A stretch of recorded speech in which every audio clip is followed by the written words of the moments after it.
আজ আমি নিয়ে এসেছি কাঁকরোল দিয়ে একটা দুর্দান্ত রেসিপি, একদম ইউনিক রেসিপি।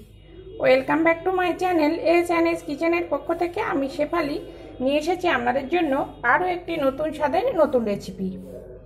কাঁকরোল আর আলু দিয়ে একটা ইউনিক রেসিপি তৈরি করব। তো এখানে নিয়েছি কিছু উপকরণ। দেখুন, এখানে নিয়েছি কাঁকরোলটা আমি এরকম সাইজ করে কেটে নিয়েছি, আর দেখুন দানাগুলো কিন্তু সব ফেলে দিয়েছি। আর নিয়েছি আলু, বড় সাইজের একটা আলু এরকম গোল গোল করে কেটে নিয়েছি। আদা কুচি, টমেটো কুচি, ধনেপাতা কুচি, রসুন কুচি, লঙ্কা কুচি, পেঁয়াজ কুচি, আরও অন্যান্য উপকরণও আছে। আমার আরও নিত্য নতুন রেসিপি পেতে আমার চ্যানেলটিকে সাবস্ক্রাইব করুন, আর পাশে থাকা বেল আইকনটিকে অল করে রাখুন, যাতে সবার প্রথমে আমার নোটিফিকেশান আপনার কাছে পৌঁছে যায় আর আপনি অতি সহজেই দেখে নিতে পারেন।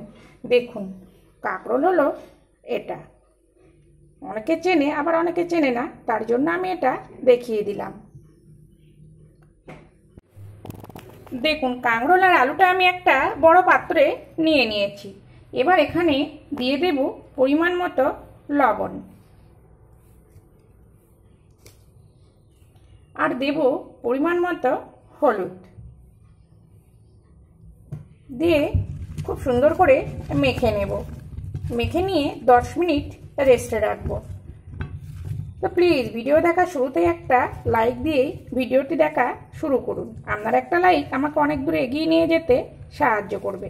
দেখুন, খুব সুন্দর করে লবণ আর হলুদ মাখিয়ে আমি 10 মিনিট মতো চাপা দিয়ে রেখে দেবো। তো 10 মিনিট পরে আমি ফিরে আসছি।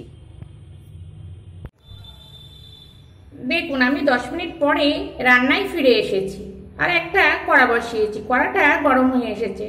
এখানে দিয়ে দেব কাঁকরোল আর আলুগুলো ভাজবার জন্য পরিমাণ মতো রিফাইন তেল। তেলটা গরম হতে দেব। আমি এখানে রিফাইন তেল ব্যবহার করছি, আপনারা চাইলে সর্ষের তেলও কিন্তু ব্যবহার করতে পারেন। দেখুন, তেলটা গরম হয়ে গেছে। এবার আমি গ্যাসের জোরটা একদম কমিয়ে দেব, মানে আর কি লোতে করে দেবে, দিয়ে আলুগুলো ভেজে নেব।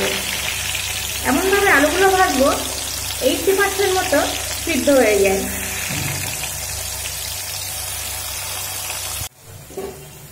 দেখুন, আলুটা কিন্তু ভাজা হয়ে গেছে। এবার আমি তুলে নেব। দেখুন, আলুটা কিন্তু ভাজা হয়ে গেছে।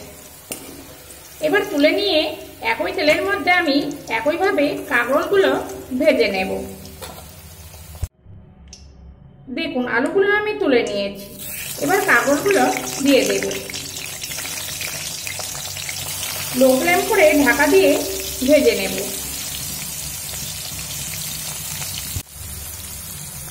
দেখুন, কাঁকরোলগুলোও ভাজা হয়ে গেছে। প্রথমে আমি লো ফ্লেম করে ভেজে নিয়েছি, তারপরে হাই ফ্লেম করে ভেজে নিয়েছি। দেখুন, একদম পুরোপুরি কিন্তু সিদ্ধ হয়ে গেছে। তো এবার আমি কাঁকরোলটা তুলে নেব। তো কাঁকরোল তুলে নিয়ে ফিরে আসছি।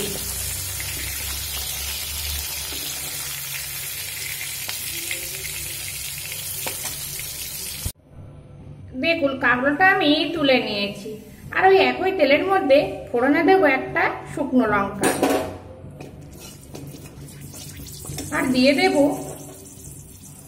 দেখুন 3টে আমি কাঁকরোল নিয়েছি, আর বড় সাইজের 1.5 আলু নিয়েছি। তার জন্য এখানে ব্যবহার করছি 2 টিস্পুন আদা কুচি, আর 2 টিস্পুন রসুন কুচি।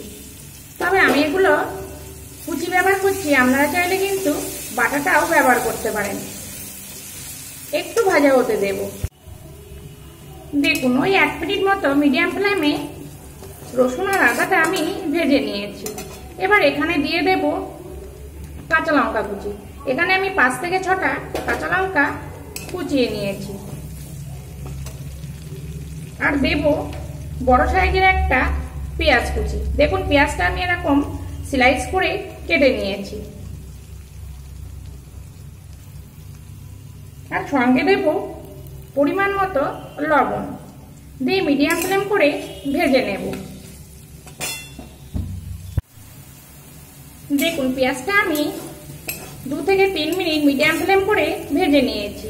আর এখানে অফ ক্যামেরায় কিন্তু আমি একটু হলুদ ব্যবহার করেছি। তো এখানে আমি দিয়ে দেব হাফ টিস্পুনের ও কম লঙ্কার গুঁড়ো। যেহেতু এখানে আমি কাঁচা লঙ্কা ব্যবহার করেছি তার জন্য শুকনো লঙ্কাটা অল্প ব্যবহার করলাম।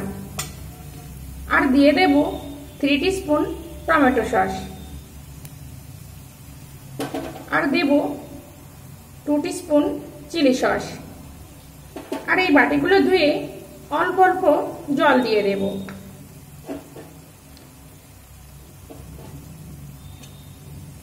দিয়ে আরো 1 থেকে 2 মিনিট খুব সুন্দর করে কষিয়ে নেব। দেখুন আরো আমি 2 মিনিট মতো কষিয়ে নিয়েছি। এবার দিয়ে দেব যে আমি টমেটো কুচিয়ে রেখেছি টমেটোটা। তো টমেটোটা দিয়ে আমি বেশি সময় নাড়াচাড়া করব না। এবার এখানে দিয়ে দেব যে আগে থেকে আলু আর কাঁকরোলটা আমি ভেজে রেখেছি, এটা দিয়ে দেব। দিয়ে মিডিয়াম ফ্লেম করে আরো 2 মিনিট মতো নাড়াচাড়া করে নেব। দেখুন এখানে আমি আলু আর কাঁকরোলটা দিয়ে 2 মিনিট নেড়ে নিয়েছি। এবার দেখুন এমনভাবে নাড়তে হবে যেন আলু আর কাঁকরোলটা না ভেঙে যায়। তো এখানে আমি একদম 3 টিস্পুন মতো জল ব্যবহার করব। আর এখানে কিন্তু মিষ্টি ব্যবহার করব না, কেননা এখানে কিন্তু আমি সস ব্যবহার করেছি, সসটা কিন্তু মিষ্টিই হয়। তো এবার আমি চাপা দিয়ে 2 মিনিট মতো রান্নাটা হতে দেব। দেখুন আমি 2 মিনিট রান্নাটা করে নিয়েছি। আর দেখতে দেখুন কত সুন্দর হয়েছে, খেতেও কিন্তু অসাধারণ টেস্ট। তো এবার আমি ওপর থেকে দিয়ে দেব ধনেপাতা কুচি। তো আপনারাও বাড়িতে এইভাবে কাঁকরোল আর আলুর এই একদম ইউনিক একটি রেসিপি তৈরি করুন। আর তৈরি করে না খেলে কিন্তু আপনারা বুঝতেই পারবে না এই রেসিপিটা কত সুন্দর খেতে। তো আমি গ্যাসটা বন্ধ করে দিলাম। দেখুন এবার আমি একটি পাত্রে নামিয়ে নেব। তো আপনারাও বাড়িতে এইভাবে কাঁকরোল আর আলু রেসিপি তৈরি করুন, আশা করছি খেতে খুবই ভালো লাগবে। আর যদি ভালো লাগে প্লিজ আমার চ্যানেলটিকে সাবস্ক্রাইব করে পাশে থাকুন। আর খুব ভালো লাগলে একটা লাইক আর সঙ্গে একটা শেয়ারও করে দিন। তো আমি এই রেসিপিটা ভাতের সঙ্গে পরিবেশন করব। আপনারা চাইলে রুটি পরোটার সঙ্গেও কিন্তু পরিবেশন করতে পারেন। তো আবার ফিরে আসবো নতুন কোনো রেসিপি নিয়ে। সবাই ভালো থাকবেন, সবাই সুস্থ থাকবেন।